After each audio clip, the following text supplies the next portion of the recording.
entonces en directo, en vivo, en Instagram, y lo tengo a él. Buenas tardes, Pablo, querido. ¿Cómo vamos, Pablo Bolognesi, acá charlando en Alas del Alma con nosotros? Buenas Bienvenido. tardes, ¿cómo están? Acá con un mate, mira. Con un mate, nosotros champancito celebrando el Día de la Madre, anticipado. Muy Pero bueno, bien, Pablo, muy bien. Pablo, Pablo, querido, vamos a hablar un poquito, a mí me gustaría tocar el tema de la memoria. Que, digamos, nosotros tenemos una memoria emotiva, ¿no es cierto? Pero que a veces se vuelve selectiva también. ¿Qué tenés para decirme en relación a la memoria? ¿La podemos retroalimentar? ¿Podemos trabajar en ella? Contame un poquito en esto en relación a la memoria. Bueno, mira, lo primero que te puedo decir de la memoria es que uno en general dice la memoria como si fuese Ujú, una única función, ¿no? Como podemos decir la vista, ponele, o ujú. el, no sé, Sí. el lenguaje. Y en realidad tenemos muchos tipos de memorias, muchos tipos de memorias, y la memoria es una función tan importante que básicamente es lo que hace que seamos quienes somos, porque qué seríamos nosotros? ¿Qué serías vos, Homero, o qué sería Ujú. Jorgelina, por ejemplo, si no tuviéramos recuerdos? ¿Qué seríamos nosotros si no pudiéramos recordar nada absolutamente de nuestra vida? La memoria nos da identidad, por un lado, y nos permite comprender el mundo, por otro lado, y para estas dos funciones te voy a nombrar los dos principales tipos de la memoria, de memorias, que son la memoria episódica, que es aquella memoria que tiene que ver con hechos, con sucesos, de ahí viene episódica, o sea, algo que tiene Ujú. una ubicación temporoespacial. Cuando nació un hijo tuyo, cuando vos te recibiste, cuando terminaste el colegio, cuando te casaste, recuerdos agradables o desagradables, cuando falleció un ser querido, lo que sea, tiene una ubicación en el tiempo y en el espacio. Vos podrás recordar con mayor o con menor certeza ese cuándo y dónde exactamente, pero tiene una ubicación temporoespacial. Eso es lo que a vos te da identidad. Si yo a vos te borrara todos esos recuerdos y te preguntara quién es Homero, vos Tal me cual. dirías, no sé, tu número de DNI, me dirías tu dirección, o sea, como datos más bien datos personales exactamente, pero no me podrías contar nada, pero nada de quién sos ni de tu vida, ¿no? No recordarías a tus abuelos, ni recordarías tu infancia, ni recordarías tu escuela, no recordarías nada. ¿Y por qué digo que la memoria nos permite conocer el mundo? Porque hay otro tipo de memoria que se llama memoria semántica, que es aquella memoria en la Ujú. cual nosotros guardamos contenido, que quiere decir qué es algo, qué es una mesa, que París es la capital de Francia, lo que es una rosa. Eso no tiene una ubicación temporespacial. Vos lo aprendiste en algún momento en tu vida, obviamente, pero vos no vas a recordar el día que aprendiste tal cosa, sino que aprendés el contenido y entender lo que son las cosas, a vos te permite comprender el mundo que a vos te rodea. Al mismo tiempo, te voy a nombrar otra memoria más, que es la memoria de trabajo, la working memory, que es una memoria que depende mucho de la atención y que son esos datos, viste, que vos retenés durante un rato para usarlos, de ahí viene el nombre memoria de trabajo. Yo te digo un teléfono y vos te lo memorizás un momento, lo marcás, te lo pregunto dentro de 3 semanas, no te lo vas a acordar claramente. E incluso sirve la memoria de trabajo para esto que estamos haciendo ahora. Si yo te empiezo a decir una frase y te digo, de cada 10 oyentes que tiene el programa Alas del Alma, 5 son la mitad, ¿no? Haciendo gala del Sí. humor de Lelutier, por ejemplo, ¿no? Hasta que Sí. no llega al final de la frase, si vos no pudiste ir guardando en tu memoria online cada una de las palabras, hasta el final de ese recorrido de esa frase, no cobró sentido la frase. Vos no sabés qué es lo que yo te voy a decir, te puedo salir con cualquier cosa. ¿Me Tal entendés? cual. O sea, hay Sí. muchos tipos de memoria. Pues hay una memoria procedural que tiene que ver con que es más inconsciente. Vos la podés hacer consciente, pero en general lo hacemos inconscientemente, que tiene que ver con procedimientos. Abrocharte una camisa, manejar una bicicleta, un auto, ¿no es cierto? cebar un mate, que es lo que estoy por hacer yo ahora, mientras te miro. Mientras Bueno, me mirás y hablamos. y sí, igual voy a relojeo porque viste que si le llego a pifiar al mate con el agua hirviendo es peligroso. Tal cual. Pero bueno, la memoria es tan importante que tiene que ver con quiénes somos entonces. Y vos decías la memoria emotiva. La memoria tiene conexión con muchas cuestiones. Uno recuerda, hay memorias olfatorias, memoria visual, memoria auditiva. Vos escuchás una melodía y reconoces qué obra es o qué canción es. Escuchás una voz y decís, este es Silvio Rodríguez, o escuchás, o sentís un olor, ¿no? Y decís, esto es una torta de chocolate. Y automáticamente, incluso los sentidos se conectan con la memoria para que yo pueda identificar lo que es. Si yo huelo algo y no puedo recordar ese olor, no lo voy a identificar. Pero al mismo tiempo, todo eso se conecta con sectores muy profundos del cerebro, que es el sistema límbico, que es el que regula nuestras emociones. Es decir, como vos decís, muchos de nuestros recuerdos están asociados con emociones. Y yo te diría que fundamentalmente aquellos recuerdos que más perduran en el tiempo son los que están asociados a emociones. Y ahora te voy a hacer un ejercicio, mirá. Vos pensá de todas las cosas que te pasaron hoy, simplemente hoy, viernes 16 de octubre, desde que te levantaste hasta ahora, ¿sí? Si no encontraste una media, cuando te fuiste a bañar, si el agua estaba muy caliente, cuando te preparaste el café, si te tomaste un ascensor en la calle, todos esos recuerdos. Imagínate si vos no pudieras eliminar ningún recuerdo, si vos fueras una especie de Funes el Memorioso, ¿viste el personaje de Borges? Me cargaría de una manera increíble. Claro, entonces el aspecto más importante, aunque suene extraño, el aspecto más importante de la memoria, ¿cuál es? La capacidad de olvidar. Vos fijate lo que yo te estoy diciendo. Nuestro cerebro es un experto en olvidar. Cuando vos me preguntabas recién, ¿hay recuerdos selectivos? Nuestros recuerdos son selectivos por naturaleza. Nuestro cerebro selecciona. ¿Olvidamos o encapsulamos? Bueno, no. Hay un Bueno, montón de datos que se eliminan. Se eliminan. directamente. Y claro, ponele, si yo vos te pregunto... Y vuelven después a la memoria por un detonante, un desencadenante. ¿Pueden volver a la memoria? Si el recuerdo se eliminó, no. Si yo a vos te pregunto, ponele que vos hace 3 meses, supongamos que vivís en un edificio, bajaste y miraste la camisa que tenía puesta el encargado, qué sé yo, la camisa escocesa, ponele. La miraste, punto. Eso quedó registrado. Ahora, en algún momento tu cerebro dice, este dato, ¿para qué me sirve? Para algo no, pim, lo tiró, ya está. Por más que yo haga el ejercicio que quiera hacer, ese dato no está guardado, no se guardó. La memoria tiene 3 etapas. Primero, una etapa que es atencional. Si yo no presto atención, no voy a recordar, ¿sí? Yo te estoy diciendo todo esto y vos estás pensando en si pagaste el gas o no, después no te vas a acordar nada, pero no porque tenés Alzheimer, sino porque no prestaste atención. Después hay una segunda etapa de la memoria que es la consolidación, que es cuando el cerebro determina guardar esa información, la codifica y la guarda. Y después hay una tercera etapa que es la evocación. Si un recuerdo fue guardado, puede ocurrir que quede tapado, que quede inconsciente, hechos traumáticos, por ejemplo, o hechos con menor, qué sé yo, trascendencia en tu vida, que por ahí un detonante, un amigo que se puso a recordar la anécdota, una canción, un viaje, una foto, te trajeron a la memoria, se abrió como ese archivo que estaba guardado y vos empezaste a recordar. Pero hay claramente un montón de datos que se eliminan porque no tienen sentido guardarlo, porque se llenaría tu disco rígido, para hacer una analogía con la computadora, y vos no podrías ni prepararte un café con leche a la mañana si vos recordaras absolutamente todo lo que te pasó a lo largo de toda tu vida.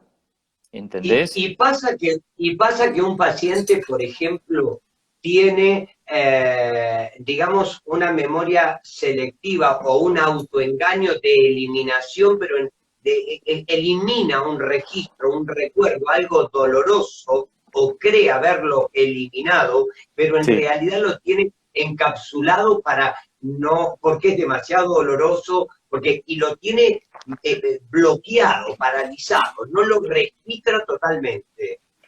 Sí, ¿Esto es común o no? O sí. inconscientemente sabe que lo está guardando, que lo está dejando para trabajarlo más adelante, o que no es el momento, no es el tiempo. Yo te puedo decir, te lo dividiría en tres grupos, esto que vos me estás Ujú. diciendo. Uno es el que me hago el que no me acuerdo, ¿no? En Claro, castellano claro. sería me hago el distraído para ser académico y si no, si se me permite no ser académico, somos expertos en hacernos los boludos, ¿no? Los boludos, Entonces yo exacto, exacto, no me acuerdo de lo que no me quiero acordar, ¿sí? Pero en exacto. realidad el recuerdo está accesible Ujú, y ujú. no es que está tapado por el inconsciente ni nada. Otra cosa es el recuerdo que realmente a muchos hechos traumáticos llevan a que un recuerdo quede tapado, borrado, para que se entienda, y esa persona incluso no lo puede recordar aunque quiera. A veces hacen falta mucho trabajo, que en eso se especializan más que más los psicólogos que los médicos, no nos especializamos tanto en Tal eso, cual. Mm. que es lograr la evocación de un recuerdo traumático. De hecho, hay un montón de experiencias. Hace poco yo vi una miniserie que no sé si la pudiste ver, que estaba en un portal de estos de películas y series, que se llamaba The ¿Cuál, Carlos? Keepers, en Netflix, se Sí, llamaba The sí, sí, sí, Keepers. sí. The Sí. Keepers contaba la historia de una serie de abusos sexuales que hubo en una escuela, creo que era en Chicago o en una ciudad así en Estados Unidos, que pertenecía a la iglesia católica, y que había el director de esa escuela, que era una escuela de mujeres, abusaba de algunas alumnas, incluso iban tipos con mucha plata, de posición importante en la ciudad, que pagaban para Sí. tener encuentros con estas chicas. Lo Mm. descubre una monja que trabajaba en esa escuela y la asesinan. Esto fue en los años 60. Entonces, en un momento hay un par de exalumnas que el asesinato nunca se supo quién fue y la recordaban con mucho cariño, esta monja. Entonces empiezan a investigar y a contactar con gente, a publicar notas sobre el asesinato de esta chica. Y en ese momento, viendo esas notas, ocurre que una mujer, ama de casa, casada, con hijos, empieza a recordar escenas de violación que ella había sufrido de adolescente y que había borrado absolutamente. Ella no se acordaba que todo eso había pasado. Empiezan a venirle recuerdos que incluso hasta dudaba de si realmente eso había pasado o no había pasado, porque estaba tan, tan, tan tapado que no lo podía Ujú. recordar. De hecho, llevó a muchas discusiones de si ese testimonio era válido o no, si podían ser falsos recuerdos, ¿no? Creados a través de su gestión. Bueno, es todo un debate el que se abre, es un terreno bastante difícil, ¿no? Porque no es algo que podamos medir. Un recuerdo es algo En el tema del intangible. abuso sexual, en el tema del abuso sexual o de la violación, es algo que se trabaja toda la vida, ¿no? Te acompaña toda la vida. Te preguntaría esto, ¿hay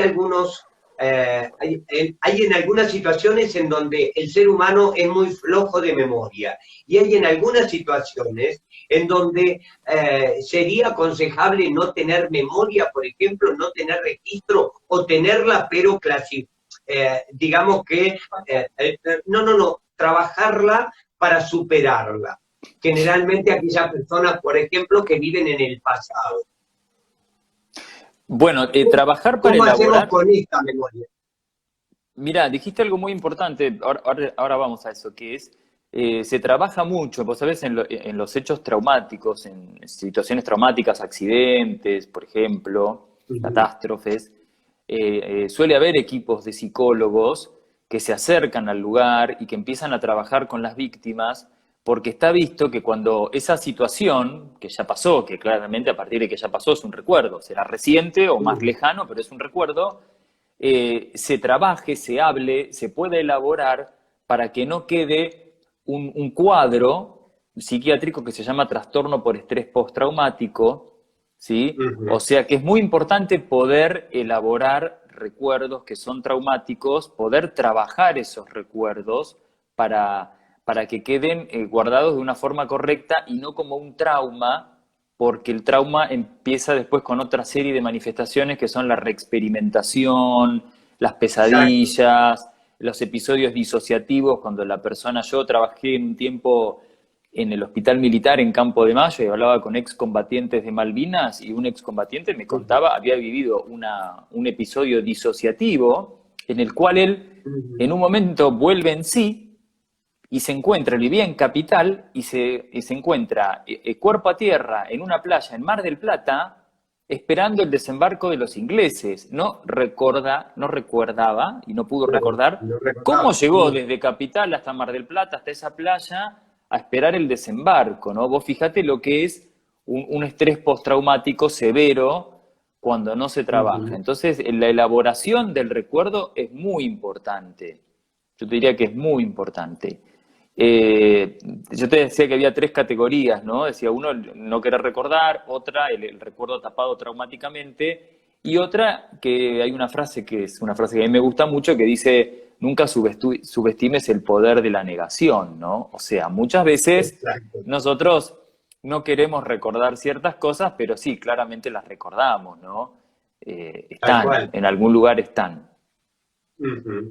Y por ejemplo, en esta situación, Pablo, ¿qué consultas más frecuentes estás teniendo con toda esta situación pandémica, en tantos casos de ataques de pánico, de ataques de ansiedad? ¿Cómo vas viendo a la gente llevar toda esta cuarentena que se hace, bueno, muy larga y muy difícil para el caso de muchísimas familias, ¿no? ¿Qué consultas tenés en la actualidad? Y yo creo que cada vez está sintiéndose más, ¿no? El tema de la Ujú, pandemia, del aislamiento y sobre todo de una falta de perspectiva, ¿no? Porque yo una vez decía, nos cuesta, usando la analogía hasta que usó el Papa, que estamos en medio de la tormenta, todos en el mismo bote, y yo decía, ujú, no, en esta tormenta no vemos la orilla todavía, ¿no? Porque cuando uno mira las ujú. películas que van un poco adelantadas, como puede ser Europa, y ver rebrotes y todo, y decir, bueno, pero ¿esto cuándo termina? Estamos desde marzo y en otros países que ya pasaron por el verano, están, bueno, entonces empieza a verse cada vez más el efecto psíquico de todo esto que estamos viviendo. Las consultas más frecuentes sí son por ataques de pánico, por todo tipo de trastornos de ansiedad. La ansiedad pues tiene multiplicidad enorme de síntomas, trastornos de sueño, ataques de angustia, irritabilidad. Se está empezando a ver el impacto a nivel anímico, depresión, mucha gente que está realmente privada de contacto social, privada de rutinas, de actividades, más toda la incertidumbre que se suma a nivel salud, a nivel económico, a nivel laboral. Entonces yo te diría que donde más se ve el impacto es a nivel, hola Jorgelina, ¿cómo estás? Ahí me la traje porque estaba la seña, ¿viste, Pablo? Entonces digo, no, quiero que le preguntes, pero primero, Pablo, Sí. a mí me gustaría consultarte en esta cuestión de la memoria y en esta fecha que se nos avecina, el Día de la Madre, en relación a los hijos con, bueno, precisamente con los adultos mayores, más allá del Día de la Madre, ¿no?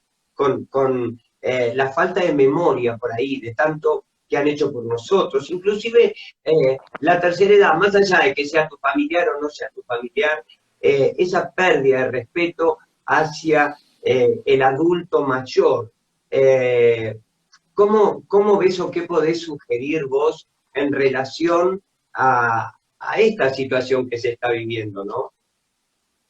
Y yo creo que hay que revalorizar muchísimo a los adultos mayores.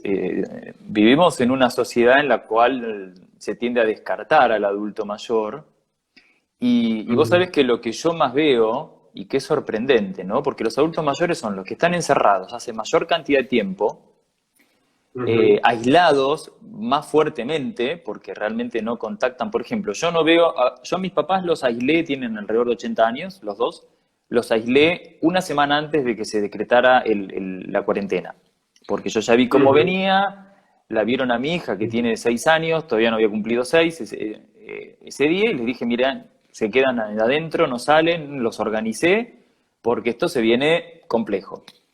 Desde entonces no los veo, ¿no? Ujú. Y ellos no ven a su nieta y no ven a su hijo mayor, a mi hermana no la ven porque está en España, bueno, y yo hablo todos los días, por semana debo hablar con 60, 70 adultos mayores por teléfono, hago los Ujú. chequeos telefónicos, y te puedo asegurar que son los que más se la están bancando. Que uno Sí, tiende a sí, sí. subestimar, ¿no? A decir, no, claro, porque los viejos, ¿no? Como con esa cosa Pero, de pero por descalificación. eso, Y son los más fuertes, los que por tienen más eso, resiliencia, más experiencias en la vida, claro, más fortaleza, pero más por eso te recursos hacía, psíquicos. claro, pero por eso te hacía esta pregunta, porque me parece, hoy hablando de la memoria, ¿no? En algún aspecto, los más jóvenes por ahí están en un cuidado extremo, y a mí me parece que hay un montón de formas, de modos que podés estar y podés hacer este soporte en esta situación a través de videollamadas, a través de ser más empático con el otro. No borrarte, ¿no? En algún aspecto, acá la tengo a la vieja, hablando de adultos mayores, es la madre como de la familia, ¿viste, Pablo? Hmm. Y me está haciendo señas, no, quédate algo que quiero que le preguntes vos también, me encanta tenerlo acá en el programa, sé que hay muchísima gente, interesantísimo el diálogo, la comunicación contigo, y sé que mucha gente le hace mucho bien estas charlas con profesionales que pueden llevar a, que pueden llevar un poco de tranquilidad en esta situación, ¿no? Vivi, ¿qué le querías preguntar? Hola, Pablo. Hola, Vivi. Bueno, yo estoy rozando ser adulta mayor. No llegué, pero estoy rozando. Eh, Hace unos meses que no venía a la radio tampoco, hoy volví. Eh, ¿Es normal que el tema de la memoria nos falle por ese encierro que tenemos? Bueno, el encierro se puede asociar a estrés. Y el estrés lleva a fallas en la memoria porque el estrés tiene un alto impacto a nivel de la capacidad atencional, que es la primera fase de la memoria, como decíamos, ¿no? Y también de la memoria en sí misma. Por ejemplo, en las personas que padecen estrés se ve que hay atrofia quiere decir cuando se achica, de un sector del cerebro que es el hipocampo, que es lo mismo que se achica en el Alzheimer. Solo que en el Alzheimer se achica porque se mueren neuronas, o sea, es irreversible el proceso, están muriéndose neuronas. En el estrés se achica porque se pierden conexiones entre neuronas. Entonces, obviamente, hay como, está todo más compactado y es algo reversible. Pero sí, el aislamiento se puede asociar a fallas en la memoria. Después, con respecto a la edad, sí se ve muchas veces lo que se llaman olvidos benignos, que son propios de una velocidad de procesamiento más lento, una capacidad atencional un poquito más disminuida, ¿sí? Pero que no tienen nada que ver con el envejecimiento. O sea, el olvido no es parte del envejecimiento normal, el olvido que no es el olvido benigno.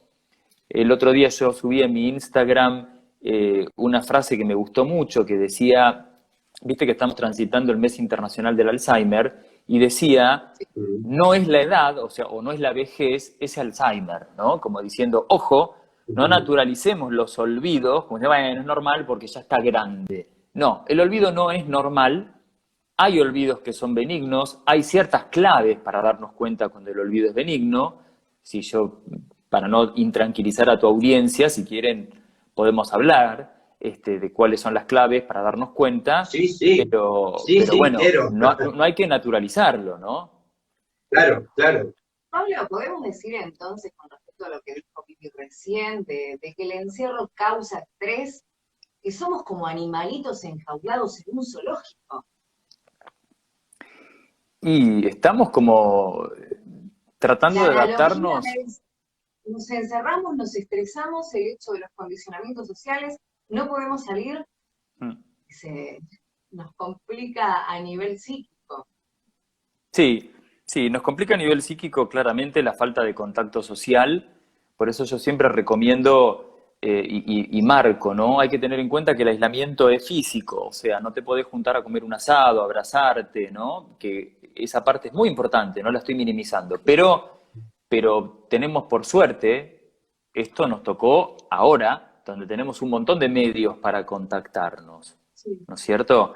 De redes, de teléfonos, fijos, celulares, los smartphones, tenemos un montón de formas de contactarnos y hay que tratar de mantener, y yo te diría incluso de reforzar el contacto social para, como una medida antiestrés en este contexto estresante que es la dificultad para sostener lazos sociales, ¿no? Creo que eso hay que tenerlo muy en cuenta y es algo que hay que hacer retomando lo que vos decías con los adultos mayores, que viene el Día de la Madre. Hay que llamarlos, hay que hablar con los adultos mayores que están pasando los aislamientos más duros, ¿no?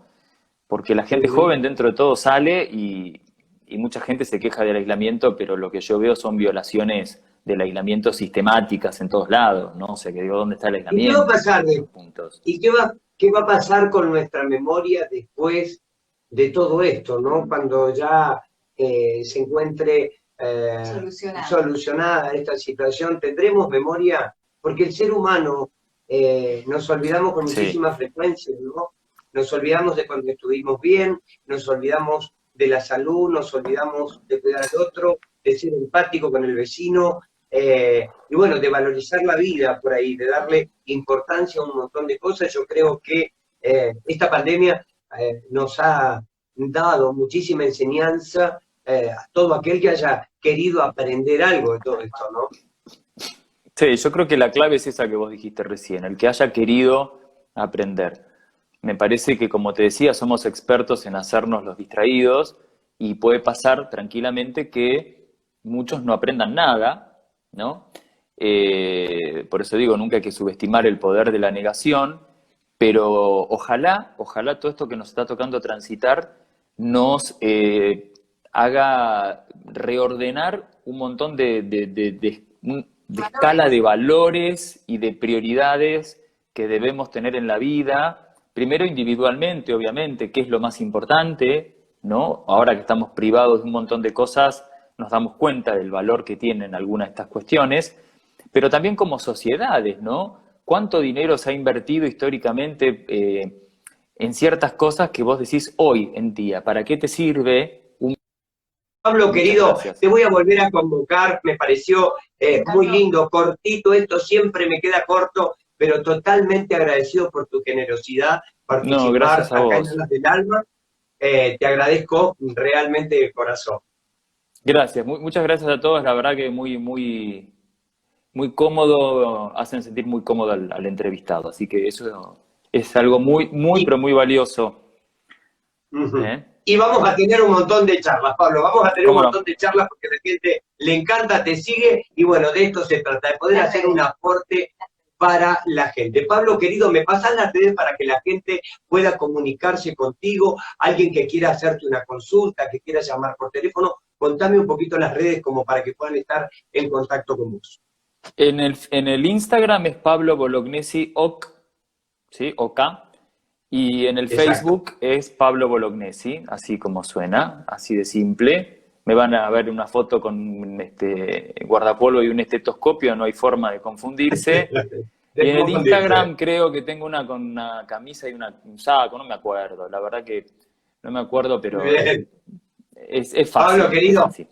Después ponemos los agradecimientos, lo escribimos en el Facebook también. Pablito, un fuerte abrazo. Gracias por haber pasado por acá. Gracias a vos. Hasta luego, gracias. Bueno, llamámelo entonces por privado para combinar.